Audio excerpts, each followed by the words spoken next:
बिस्मिल्लाहिर्रहमानिर्रहीम। अस्सलाम वालेकुम डियर स्टूडेंट्स, उम्मीद करती हूँ आप सब खैरियत से होंगे।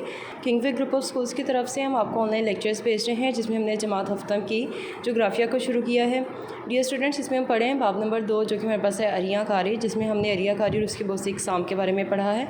आज का जो हमारा काम है वो हम मज़ीद मुख्तसर सवालात और उसके जवाबात को देखेंगे।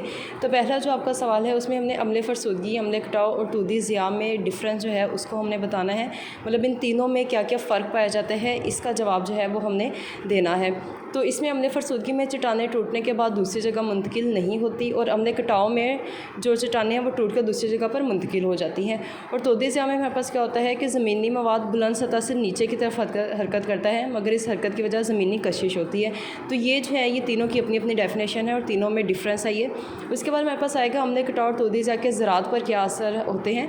तो नदी नालों और कच्ची नहरों पर मुश्तमिल आबपाशी का जो निज़ाम होता है मुसलसल पानी के कटाव का शिकार रहता है, जिसकी वजह से फसलें जो हैं वो बहुत ज़्यादा ख़राब होती हैं। उनकी ज़रखेज़ मिट्टी जो होती है उनको बहाकर पानी ले जाता है, तो उनकी ज़रखेज़ी जो होती है वो क्या हो जाती है, ख़त्म हो जाती है।